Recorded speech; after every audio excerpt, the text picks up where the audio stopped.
Hablando del tema que comenzamos hace un rato en la memorización, ¿cuáles son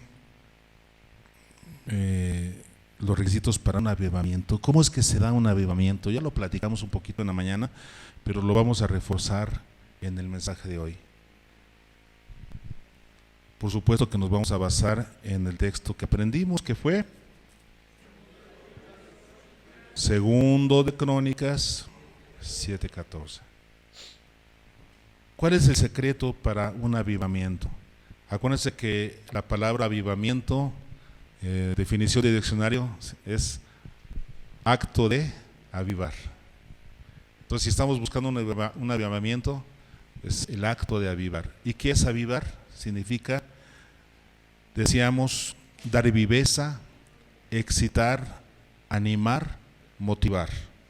Entonces, ¿quién necesita ser avivado? Pues alguien que está desanimado. Hay muchas circunstancias que nos pueden desanimar en la vida normal, en la vida cotidiana. Una enfermedad, por ejemplo, ¿no? Te puede desanimar. Una baja financiera, una crisis financiera. Hay mil problemas que te podrían desanimar como persona, pero aquí no estamos hablando de ese tipo de desánimo. Aquí estamos hablando de el desánimo en Dios. El desánimo de estar en Dios y en su obra. El pueblo de Dios es un pueblo que siempre debe estar avivado, o sea, animado y motivado ¿en qué? En vivir en la luz, en vivir en la comunión con Dios, en vivir en la obra de Dios, en hacer la obra de Dios. Un creyente siempre debe estar motivado en esos sentidos. Ahora, cuando un creyente no lo está, necesita ser avivado. Si ya se desanima en cuanto a su comunión con Dios, en cuanto a su obediencia a Dios, en cuanto a su servicio a Dios, ese creyente está desanimado, necesita ser avivado. De eso estamos hablando, ¿sí? Las demás circunstancias de la vida, cuando tú estás avivado en Dios, todas las demás circunstancias las puedes pasar y las puedes pasar bien, porque estás con Dios. Estamos hablando de eso. Entonces, el avivamiento. ¿Sobre quién puede venir un avivamiento? Lo preguntábamos hace un rato. Vamos a ver el texto, ¿no? ¿Qué dice el texto que ustedes memorizaron? Si se humiere, ¿qué? Mi pueblo. ¿Quién puede ser avivado? El pueblo de Dios. Los que no son parte del pueblo de Dios, pues no, porque no conocen a Dios, no tienen cercanía con Dios. ¿Qué se van a avivar? Si de por sí no están, podríamos decir, ni siquiera están vivos, están muertos en sus pecados. Solamente puede ser avivado alguien que ya estuvo encendido, alguien que ya estuvo animado en los caminos de Dios y ha bajado esa situación en su vida. Es mi pueblo. Y luego aquí el escritor sagrado nos da unas características del pueblo de Dios, sobre el cual mi nombre es invocado. Aquellos sobre quienes es invocado el nombre de Dios. Nótese aquí que no dice aquellos que invocan mi nombre. En el canto sí dice así. Hay un error ahí de traducción, porque aquí el texto no dice los que invocan mi nombre, no, es aquellos sobre los cuales mi nombre es invocado. ¿Qué significa esto entonces? ¿Cuál es el pueblo de Dios? Es aquellos que llevan mi nombre sobre sí. Esa es la traducción. Aquellos que llevan mi nombre. En otras palabras,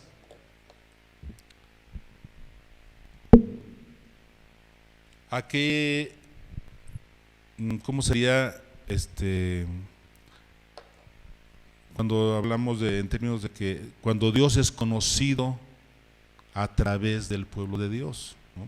Podría ser una mejor idea, sobre el cual mi nombre es invocado. Entonces, aquellos que portan el nombre del Señor, aquellos que sobre ellos es conocido el nombre del Señor, aquellos que se llaman el pueblo de Dios, o aquellos que son conocidos como pueblo de Dios. Esa sería la idea, sobre aquellos sobre los cuales mi nombre es invocado. Ese es el pueblo de Dios. Nosotros deberíamos ser conocidos como el pueblo que anuncia a Dios y que puede llevar a la gente a conocer a Dios. Así deberíamos de ser conocidos. ¿Qué sucede cuando este pueblo que debiera ser ese pueblo que anuncia a Dios, aquel pueblo que sobre el cual es invocado el nombre del Señor, eso quiere decir entonces que aquel pueblo que puede anunciar a Dios, que puede darnos a conocer a Dios? ¿Qué sucede cuando ese pueblo no está haciendo ese trabajo? No está anunciando a Dios, no refleja a Dios. ¿Cómo sería una iglesia así? Que no anuncia a Dios, no refleja a Dios. Pues es una iglesia como el mundo. ¿Dónde está la diferencia entre la iglesia y el mundo? Qué triste cuando no hay diferencia entre la iglesia y el mundo. Debería haber una inmensa diferencia en la manera de ser, en la práctica y en las creencias de los que son iglesia, de los que son el pueblo de Dios, aquellos sobre el cual el nombre de Dios es invocado. Ellos son los que pueden ser avivados, porque deberían estarlo y no lo están. Están desanimados, están desmotivados en cuanto a su relación con Dios. ¿Ok? Ahora, ¿cuándo se necesita un avivamiento? Ya lo dijimos, pero vamos a verlo reflejado aquí en el texto. ¿Cuándo es que el pueblo de Dios necesita un avivamiento? Decíamos, cuando está desanimado en cuanto a su relación con Dios. Recuerden, no estamos hablando aquí de desanimado porque se enfermó, desanimado porque tuvo una quiebra económica. No, ese tipo de cosas no deberían desanimar al pueblo de Dios. Si un cristiano se desanima por eso, es porque está desanimado. Un cristiano avivado no se agüita por ese tipo de cosas, porque está en Dios, porque está en Cristo. Ahora, estamos hablando aquí entonces justamente de eso, de personas, de creyentes que estaban animadas en el Señor, que estaban comprometidas con Dios, con su obra, pero que se les ha visto una baja en ese sentido. Están desanimados en cuanto a su relación con Dios y en cuanto a su servicio a Dios. Ahí es cuando se necesita un avivamiento. ¿Cómo lo refleja este pasaje de 2 Crónicas 7:14? Dice al final, el último renglón: y perdonaré sus ¿qué? Pecados y sanaré su. Dos aspectos, dos señales, dos aspectos que debemos de ver, debemos aprender a visualizar, porque nos dicen cuándo es que el pueblo de Dios necesita un avivamiento, o los que son pueblo de Dios a nivel general o a nivel personal necesitan ser avivados. Tiene que ver con pecados, sus pecados y su tierra. Esas son dos señales inequívocas que nos van a decir cómo anda nuestro corazón delante de Dios. Si tiene pecados, quiere decir que regresó a las andadas, ¿no? Regresó a cometer los mismos pecados que ya había dejado. Si comienzas a tener una vida pecaminosa y ya no te duele tanto, eso es una señal de que te estás enfriando. Y otra, tu tierra. ¿Cómo está tu tierra? ¿Cómo están tus circunstancias alrededor de ti? Eso te va a decir muy claramente si te estás alejando, porque tu tierra representa el resultado de tus hechos, tu cosecha en la vida. ¿Cómo está tu cosecha en la vida? Si estás cosechando cosas malas, ¿qué quiere decir? Pues que has sembrado cosas malas. Tus cosechas, tu tierra van a determinar cómo está tu vida, y tendremos que estar muy atentos a eso. En este ¿cuál es el contexto en el que Salomón hace esta oración? O en el que Dios hace esta declaración, perdón. Cuando Salomón ora dedicando el templo que acababa de construir.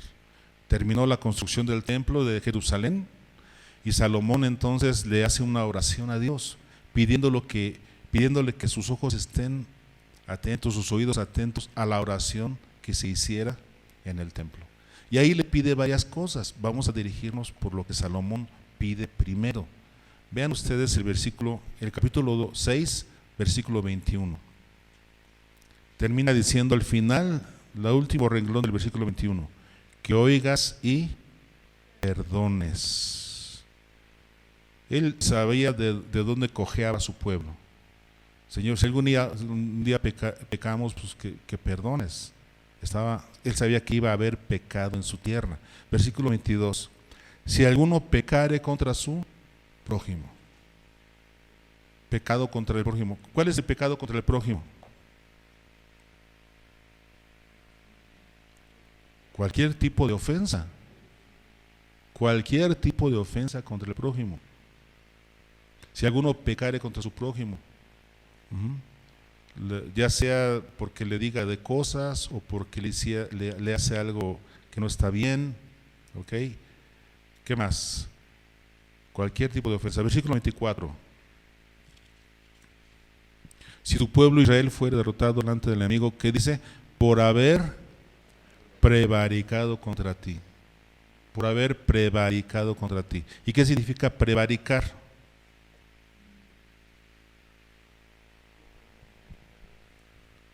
Ya alguna vez habíamos definido esta palabra prevaricar.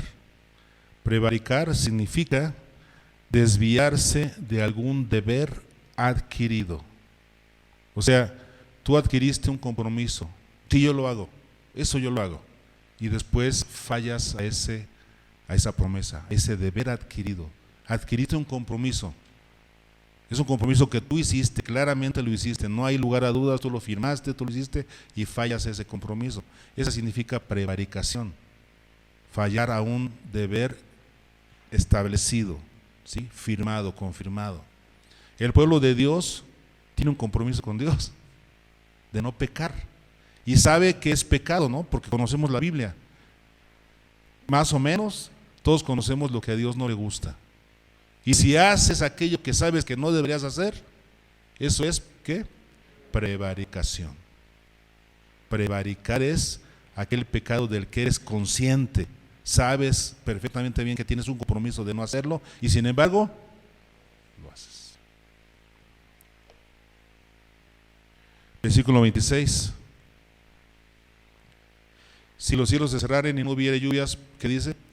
Por haber pecado contra ti. En el versículo 22 fue el pecado contra quién? Contra el prójimo. Cualquiera que pecare contra el prójimo. Y aquí en el 26, pecar contra Dios. Ahora, todo pecado contra el prójimo es igual a un pecado contra Dios. Pero aquí estamos hablando de esta otra situación de pecar directamente en desobediencia al Señor. Ok, versículo 36. Si pecaren contra ti. Entonces Salomón, dentro de su oración, que está en el capítulo 6, dentro de su oración está tocando estos temas, ¿no? ¿Cuándo es que el pueblo de Dios necesita un avivamiento? Cuando está en pecado. Cuando esos pecados que ya había dejado, ahora los vuelve a tomar como un hábito. ¿Qué sucede si ya lo habías dejado de hacer y ahora otra vez estás cayendo en eso? Este es un signo de que tu vida está enfriándose. Necesita ser avivada. ¿Ok? Porque estás pecando más, ya no te duele tanto el pecado, pones menos barreras para pecar, ya pecas con mayor facilidad. Que cuando viniste a Cristo, en tus primeros días de cristiano, dejaste todo, practicabas la santidad, venías al templo, servías al Señor con corazón limpio. Estabas animado en los caminos del Señor. ¿Qué pasó? ¿Qué sucedió? Que pasando el tiempo te fuiste enfriando y ahora pecas con tal facilidad como antes. ¿Eso qué quiere decir? Estás enfriando, necesitas un avivamiento. Eso es en relación a los pecados. Pero ¿cuál es el otro signo para nosotros de que estamos necesitando un avivamiento? Ver nuestra tierra. Vamos a ver qué es lo que dijo Salomón. Versículo 22. Dice, si alguno pecare contra su prójimo, tu tierra puede ser tu prójimo. ¿Cómo están las relaciones con tu prójimo? ¿Son buenas relaciones? ¿O te estás peleando a cada rato con tu vecino? ¿O con tu hermano? ¿O con tus papás? ¿O con tu familiar? No tienes buenas relaciones con tu prójimo. Eso es un signo de que tu vida necesita ser avivada. Si Si no tienes buena relación con tu prójimo, acuérdense, esa regla horizontal vertical. ¿Sí? Si no tienes buena relación con tu prójimo, no puedes tener buena relación con Dios. No se puede. Una forma de medir esas situaciones viendo tus relaciones con tu prójimo. Versículo 24. Si tu pueblo Israel fuere derrotado. ¿Qué circunstancias ves en tu tierra? Estás en constante derrota. Cuando Dios ya te dio la victoria, se supone. Eres victorioso en Cristo Jesús sobre el pecado, pero ahora ves en tu vida constantemente derrota. Ahora, la derrota la tenemos que definir. ¿Derrota en cuanto a qué? A los principios de Dios. A lo mejor económicamente te va bien, a lo mejor tienes salud, pero estás desobedeciendo a Dios. ¿Eso es qué? Derrota. ¿Cuáles son tus circunstancias? ¿En tu vida estás cosechando derrota en vez de victoria? ¿Ok? ¿Qué más? Versículo 26. Si los cielos se cerraran y no hubiera lluvias. Circunstancias de la naturaleza. Pero la naturaleza está controlada por Dios. Dios puede permitir circunstancias adversas en tu tierra para que tú te des cuenta. Porque de otra manera seguirías adelante. Son parte de las disciplinas de Dios, del trato de Dios sobre nosotros. Dios puede permitir enfermedades, Dios puede permitir quiebras económicas, Dios puede permitir que haya problemas en tu entorno para que te des cuenta.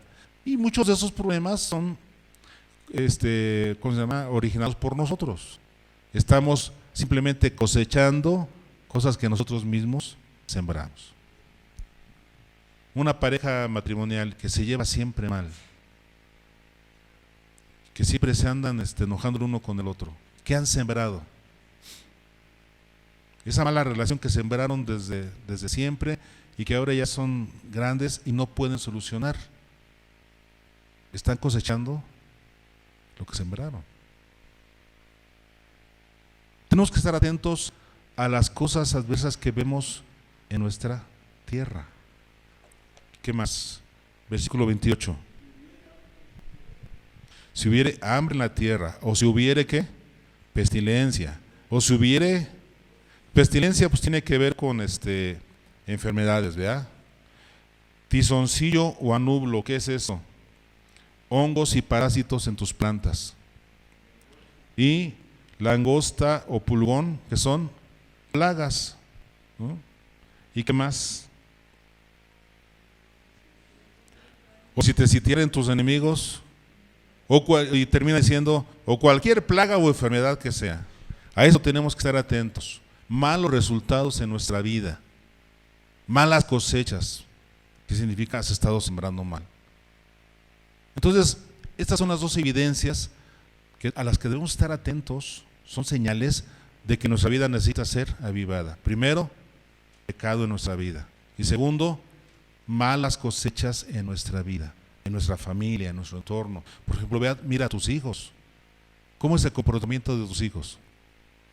Si no has podido sembrar en ellos una buena conducta, que tomen buenas decisiones, si están mal ellos, ¿por qué será?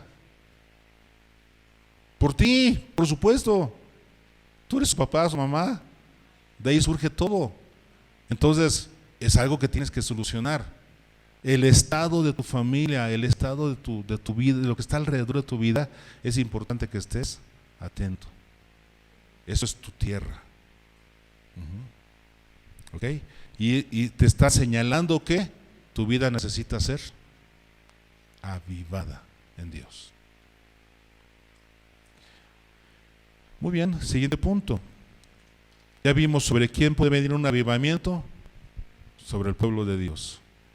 ¿Cuándo se requiere un avivamiento? Cuando ves pecado o ves malas cosechas en tu vida, en tu tierra. ¿Ok? Quiere decir, necesito un avivamiento. Ahora, número 3, ¿cuáles son las condiciones para que se dé un avivamiento?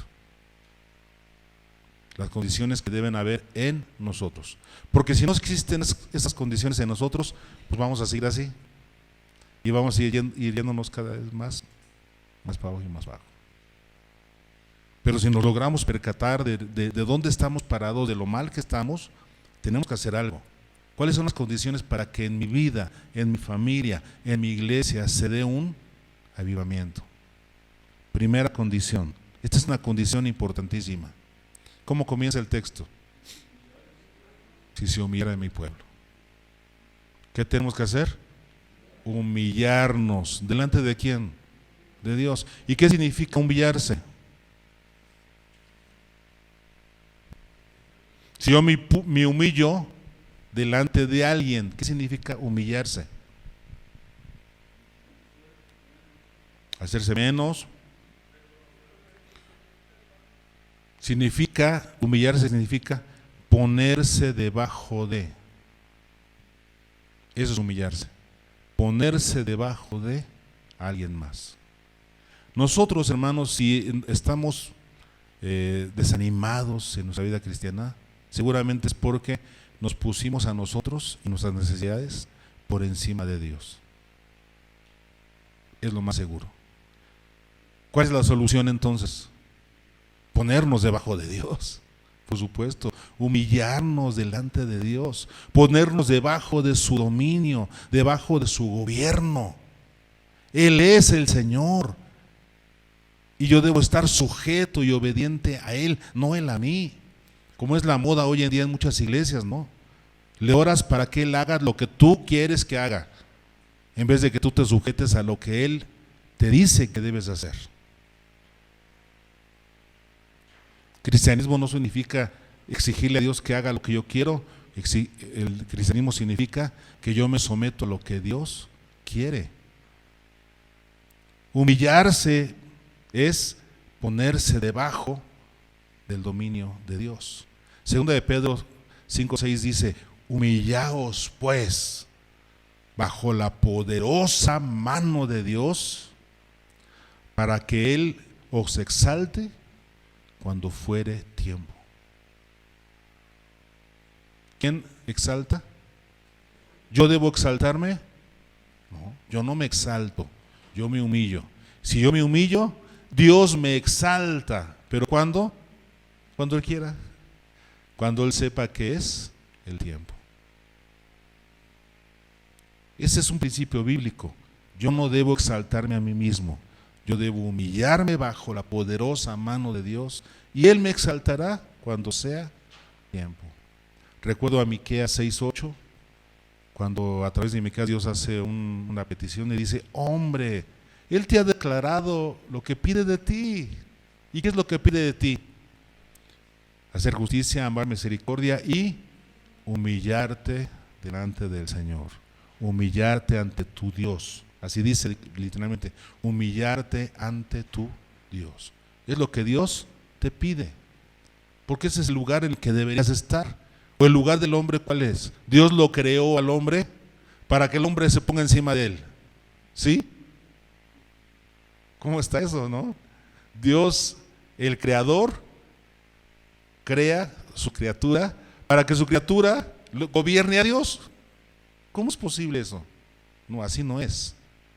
Dios nos creó para que vivamos humillados delante de Él, obedientes a Él. Esta es una condición suprema. Para que pueda haber avivamiento nosotros primero tenemos que cumplir esta condición, ponernos debajo de Dios. Ya basta de yo estar encima de Dios, de hacer mi voluntad, hacer lo que yo quiero. No, así no va a pasar nada. Así vamos a seguir en picada, haciendo nuestros propios deseos. ¿Qué necesitamos hacer? Cambiar nuestra condición interna. Humillarme delante de Dios. Ahora, si yo me humillo, cumplo esta condición, entonces puedo hacer lo que sigue. Puedo dar los siguientes pasos. Vean lo que nos dice la oración de Salomón, versículo 22. Si alguno pecare contra su prójimo y le exigiere juramento, y se le exigiere juramento y viniere a jurar ante tu altar en esta casa. Entonces podemos hacer, si estamos humillados delante del Señor, podemos hacer esto.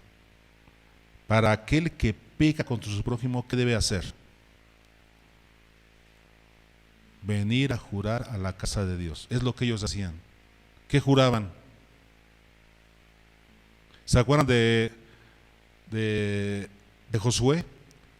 Cuando el que se robó el manto babilónico y el lingote de oro, ¿cómo se llamaba?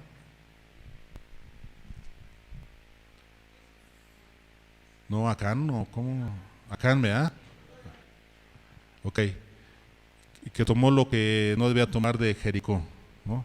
Y entonces cuando Dios dice, hay pecado en Israel, entonces llamó a todo el pueblo, echó suertes, cayó la suerte sobre la familia de Acán, y luego cayó la suerte sobre Acán, ¿se acuerdan de eso?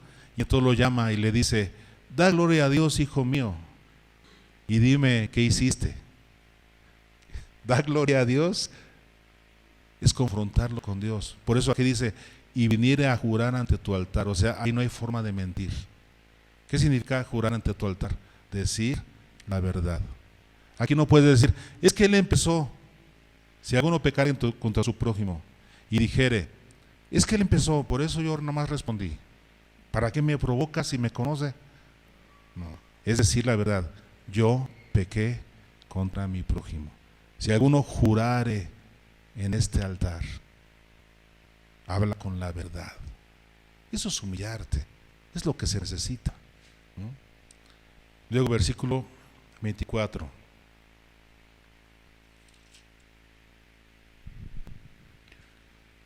Después de donde dice, por haber prevaricado contra ti, ¿y qué dice?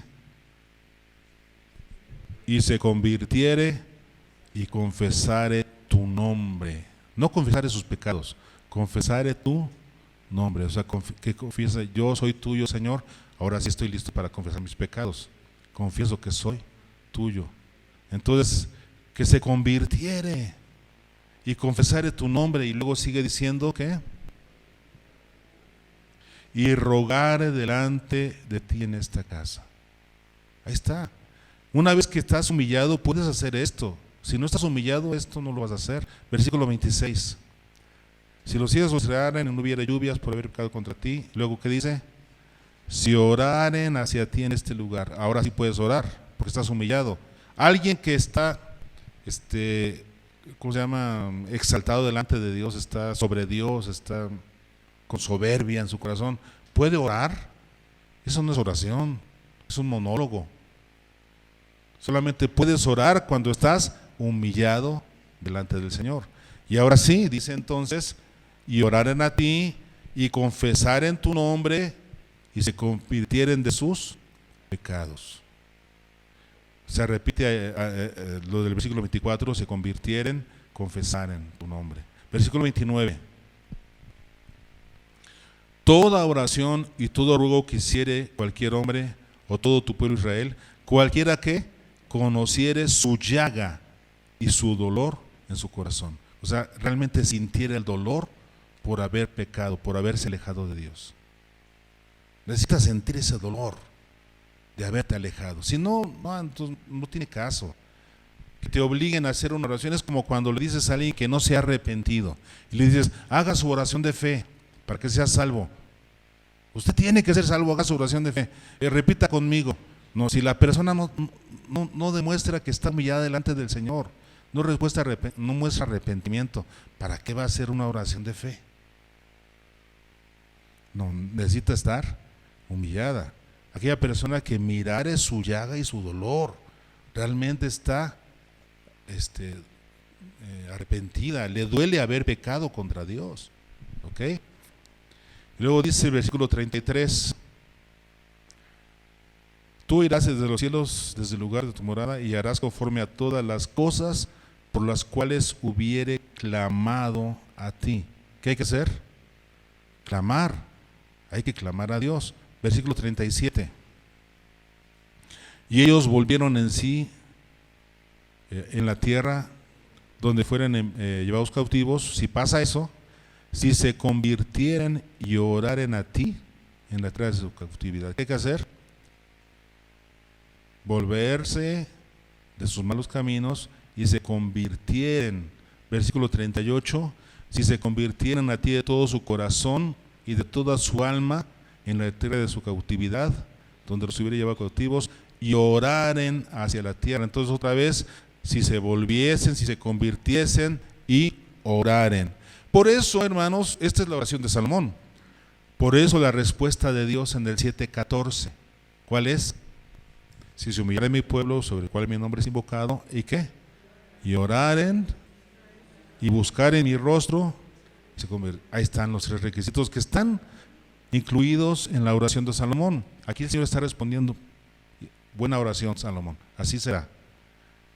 Si se humillan, si tienen esa condición, entonces van a poder hacer las siguientes 3 cosas. ¿Cuáles son?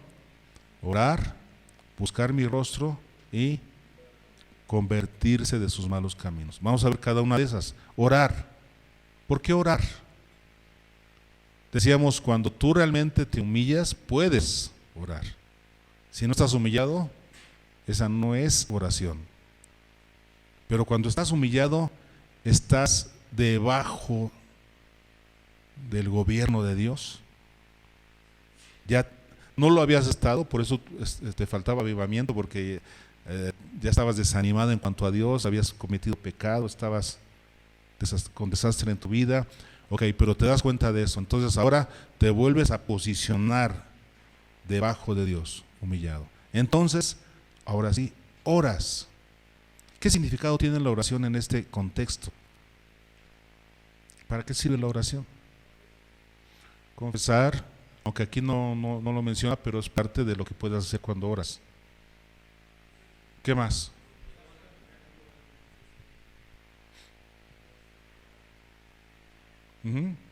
Bueno, entonces cuando tú tienes el deseo de limpiarte, de confesar, entonces oras a Dios. Entonces, ¿qué significa orar en este contexto? Significa regresar a ese apego emocional que tenías antes con Dios. Cuando te convertiste apenas, estabas en tu primer amor, tenías un apego emocional con Dios. Para todo Dios, para todo buscar a Dios, amar a Dios, servir a Dios, lo dejaste. ¿Qué significa orar? Regresar a ese apego emocional con Dios. Regresar a ese enfoque donde Dios es el centro de tu vida. Eso significa la oración.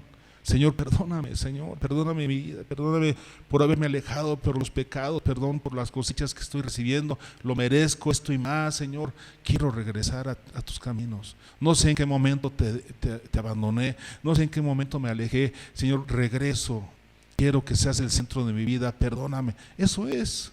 Cuando tú oras así, regresas al enfoque en donde Dios es el centro, regresas a ese apego emocional con Dios que habías dejado.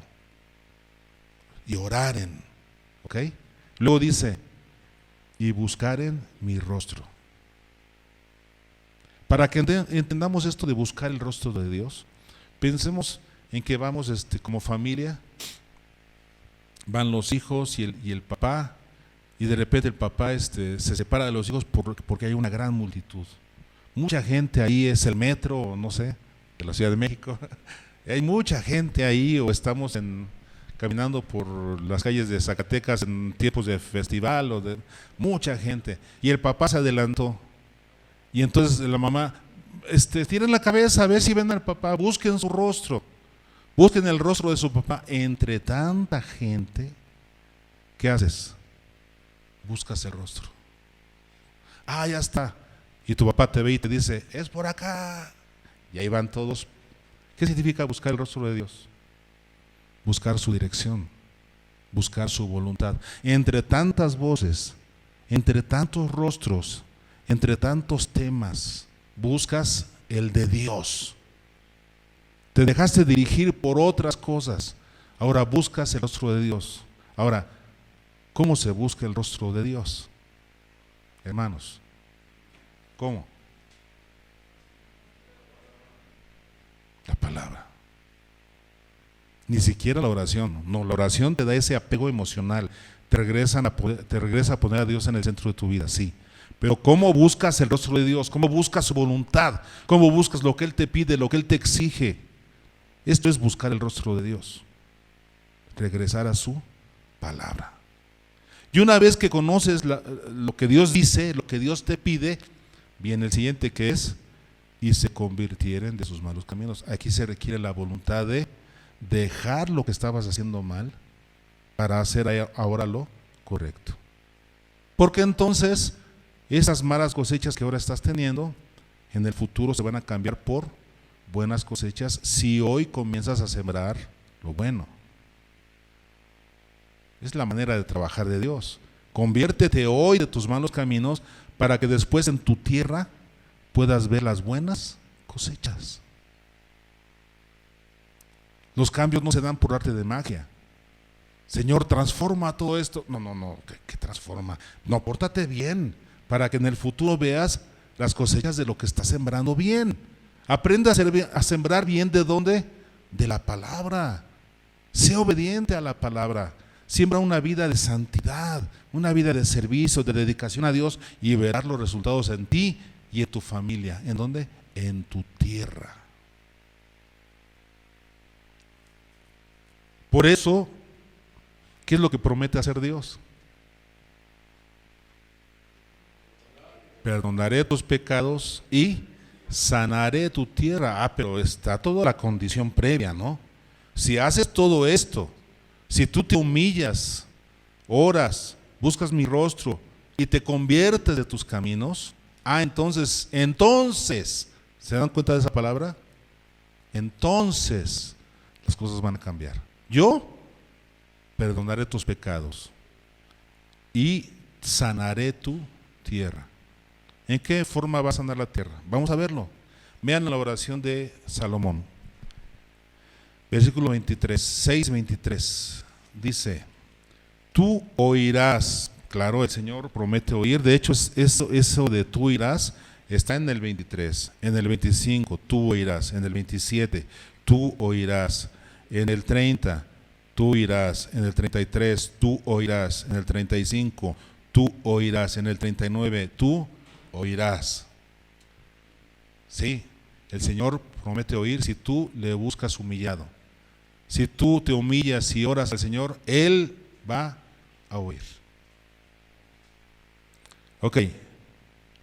¿Y qué más va a hacer el Señor? Versículo 23, regresamos al 23. Tú oirás desde los cielos y actuarás. Ahora, estamos aquí en el contexto de si alguno pecare contra su prójimo. ¿Qué va a hacer Dios? Juzgarás a tus siervos. ¿Qué va a hacer el Señor? Juzgar a sus siervos. ¿Qué va a juzgar el Señor? ¿Quién es culpable y quién es inocente? ¿Quién va a juzgar eso? Dios. Dice, dando la paga al impío. Ándale. Él va a dar la paga al impío, haciendo recaer su proceder sobre su cabeza. ¿Cómo es que Dios da la paga al impío? Haciendo caer su proceder ¿sobre qué? Sobre su propia cabeza. Todo lo que el hombre sembrare, eso también segará. Es la forma en la que Dios da juicio. Esa persona va a cosechar lo que sembró. Y luego sigue diciendo, y justificando al justo al darle conforme a su justicia. Todo lo que él sembró va a segar. Sembró justicia, ¿qué va a cosechar? Justicia. Por eso decimos, ¿no? ¿Cómo se arreglan las cosas en nuestra tierra? Sembrando lo correcto. Y es lo que Dios va a hacer, juzgar, para que entonces cada quien reciba lo que sembró, aprenda de esa experiencia y ahora pues siempre lo que es correcto. Versículo 25. Tú oirás desde los cielos y perdonarás el pecado de tu pueblo. ¿Qué hará el Señor? Perdonar los pecados. Pero después, en el asunto de sanar la tierra, ¿qué era? Y les harás volver a la tierra que diste a ellos y a sus padres. Entonces este es en el caso de que el pueblo de Israel fuera derrotado por su pecado, por sus enemigos, y fueran llevados lejos. ¿Qué iba a hacer el Señor? Perdonarlos, pero también luego regresarlos a su tierra. Dios arregla las cosas, por supuesto. Versículo 27. En el caso de que los cielos se cierren y no hubiera lluvia, ¿qué va a hacer el Señor? Versículo 27. Tú irás desde los cielos y perdonarás el pecado de tus siervos y de tu pueblo Israel. ¿Y qué más? y les enseñarás el buen camino para que anden en él. ¿Qué va a hacer el Señor? Sí va a perdonar el pecado, pero no solo eso, nos va a enseñar con su palabra cómo debemos actuar para que no vuelva a suceder, para que de ahora en adelante podamos cosechar cosas buenas. Dios nos va a enseñar. Versículo 30. Tú oirás desde los cielos, desde el lugar de tu morada, y perdonarás también, y luego, y darás a cada uno conforme a sus caminos. Ya lo habíamos visto, ¿no? Así va a ser en el Señor. ¿Para qué? Versículo 31. Para que te teman y anden en tus caminos. ¿Cuál es la razón por la que Dios permite que tú coseches las cosas malas que sembraste? Para que aprendas. Para que temas a Dios y ya no sigas sembrando así. Ahora, si no aprendes de eso, no, pues ya, ¿qué hacemos? Si te recibes malas cosechas sobre tu vida y no aprendes de eso, no hay más que hacer. Tendrías que aprender. De la primera experiencia tendríamos que aprender, ¿no? Para no volver a hacer eso y ahora sembrar lo bueno. Estamos hablando del pueblo de Dios, ¿no? Versículo 31 dice, para que te teman. Ok, versículo 33. Tú oirás desde los cielos, desde el lugar de tu morada, y harás conforme a todas las cosas por las cuales hubiere clamado. Bueno, aquí es en el caso de que un extranjero le pidiera a Dios. Cualquier extranjero que viniera al templo podía orar a Dios, y Salomón dice, Señor, escúchalos cuando un extranjero venga. ¿Para qué? Para que conozcan tu nombre y te teman. Ese es el propósito. Versículo 34. Si tu pueblo se hiriere en la guerra contra sus enemigos por el camino que tú les enviares, o sea, en este caso sí están haciendo guerra, pero según Dios los envía, y oraren a ti hacia esta ciudad que tú elegiste, hacia la casa que ha edificado tu nombre, tú oirás desde los cielos su oración y su ruego, y ampararás su causa. Amparar la causa. Si es una causa justa, Dios va a amparar esa causa de esa guerra. Así es. Versículo 39. Y ampararás su causa y perdonarás a tu pueblo. En resumidas cuentas podemos ver que Dios perdona el pecado y sana la tierra. Ambas cosas. Dios trata con el pecado, pero también con las consecuencias. A Dios le interesan ambas cosas. Perdona tu pecado, es una situación espiritual, pero después viene el aspecto práctico. Quiere que tu tierra esté sana. ¿Cómo lo va a hacer? Enseñándote sus caminos, para que ahora tú andes en los caminos de Dios y en el futuro puedas cosechar cosas buenas. Y tu vida está entonces animada, avivada en los caminos de Dios. ¿Estamos conscientes de nuestra situación delante de Dios, hermanos? Yo veo a muchas personas, muchos creyentes, que como cuando David pecó con Betsabé, al principio cuando él terminó su pecado e inclusive asesinó al esposo de Betsabé y todo el asunto, se quedó tranquilo, como si nada hubiese pasado, pensando que todo había quedado oculto, hasta que vino Natán y le movió el tapete. Entonces se dio cuenta. Y yo veo así a muchos creyentes que mientras no les mueves el tapete creen que están bien, pueden seguir pecando y no pasa nada.